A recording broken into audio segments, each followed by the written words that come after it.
Hello chers auditeurs et bienvenue dans ce nouvel épisode de Tech on Air. Aujourd'hui, nous sommes avec Alvin Yeno, développeuse web à l'agence de communication digitale Solepsi et lauréate du prix Tony Elumelu pour l'entrepreneuriat. Alvin, bonjour. Bonjour. Dans un monde où la plupart des jeunes s'orientent vers des métiers conventionnels comme la comptabilité ou le droit, toi tu as choisi le développement web.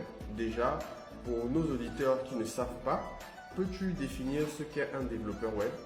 Alors, le développeur web, c'est celui qui a la charge de concevoir les sites web et les applications web. C'est aussi simple. Et cela a toujours été une passion pour toi? Une passion, je ne vais pas dire non, pas pour le développement particulièrement, mais déjà depuis le berceau, j'ai toujours été attirée par tout ce qui avait trait à la technologie. Ce n'est qu'après le bac que j'ai véritablement su ce que c'était le développement web et que j'ai kiffé. Voilà. D'accord.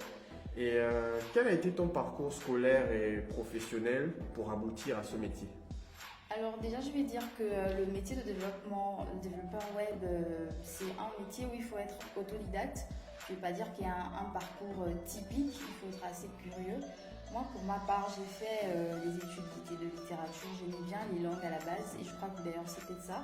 Parce que quand on parle de développement web, on voit tout de suite les langages de programmation. C'est peut-être cet amour pour les langues qui a été transféré vers les langages de programmation. Donc pour ma part, après mon bac, j'ai fait un concours pour l'Institut national de la poste et technologie de l'information et de la communication, qui est l'INPETIC. À l'INPETIC, j'ai eu un DTS en génie informatique, option multimédia Internet, une licence professionnelle, une communication digitale et web mastering, mais il faut dire que c'était assez généraliste pour moi parce que je faisais un peu de tout. Je faisais du réseau, je faisais des objets connectés, cybersécurité, multimédia et j'étais pas prête vraiment pour l'emploi parce que je ne savais pas exactement quoi faire. Ce n'est que l'année dernière que j'ai vu l'annonce pour l'école 241, j'ai postulé et surmis et puis voilà, j'ai été retenue. Et c'est après cette formation que j'ai décidé de me lancer dans le développement web. Dans l'univers des développeurs, on a tendance à penser que les femmes font plus du front-end, c'est-à-dire du design, du site et de l'expérience utilisateur. Penses-tu que cette rumeur soit fondée? Déjà, qui dit rumeur dit que c'est pas fondé à 100%. Donc, on n'a pas fait un sondage, on ne peut pas dire oui ou non comme ça. Mais de manière générale, je sais que les femmes, elles aiment le détail et c'est peut-être pour ça. Parce que le développement front-end demande beaucoup de détails, le détail qui fait toute la différence. Et c'est peut-être dans ce contexte qu'on retrouve plus de femmes dans le développement front-end. Et dans ton métier, à quoi ressemble une journée atypique? Bon, c'est une journée comme tout le monde.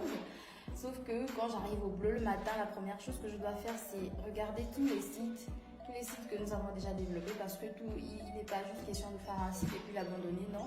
Derrière, il y a un travail de maintenance. D'abord, je dis souvent que tous les sites que l'on produit sont des prototypes parce qu'on est appelé à produire une autre version, à améliorer. Et donc, le travail consiste à regarder s'il y a des bugs et proposer des améliorations chaque jour. Et sur quel projet tu as eu à travailler et qui t'a rendu particulièrement fier jusqu'à présent? Waouh, c'est une question vraiment pertinente, mais bon, pour mon cas, je vais dire que tous les projets, du plus petit au plus grand, me rendent fier chaque jour. Voilà. Aussi simple que ça. Faut faut profiter de l'instant présent, comme on dit. C'est sûr. On voit une émergence des développeurs au Gabon. Penses-tu que c'est une branche qui va continuer d'évoluer? Et quelles sont les attentes pour ce métier au Gabon?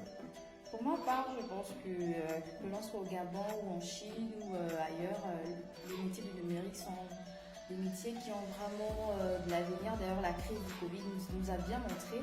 Et le développement web, bien sûr, il est appelé à grandir au Gabon. Pour ma part, je pense qu'on ne devrait plus se limiter à faire simplement des sites web ou des applications web.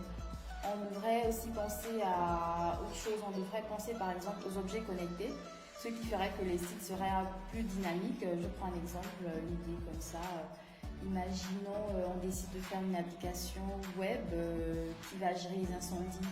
Alors, au lieu qu'il y ait quelqu'un qui vienne à chaque fois signaler qu'il y a eu un incendie, avec les objets connectés, on pourrait directement détecter les incendies grâce aux capteurs et les capteurs vont directement renvoyer un signal aux applications web. Donc, moi, je vois que on devrait plus se contenter de produire de simples sites web, on devrait vraiment penser à d'autres technologies comme l'intelligence artificielle, les objets connectés et autres. Et on l'espère, l'intelligence artificielle et les objets connectés au Gabon vont évoluer. Merci Alvin d'avoir été avec nous. Que peux-tu dire aux jeunes codeurs ou aux jeunes de manière générale qui nous écoutent? Je vais dire que le code ne ment pas et le code n'a pas de genre. Donc foncez, allez-y et utilisez toutes les lignes de code sur le chemin. Pas trop quand même, sinon les sites ne vont pas fonctionner. Merci à tous de nous avoir écoutés. On n'oublie pas les gestes barrières. On prend soin de soi et de sa famille.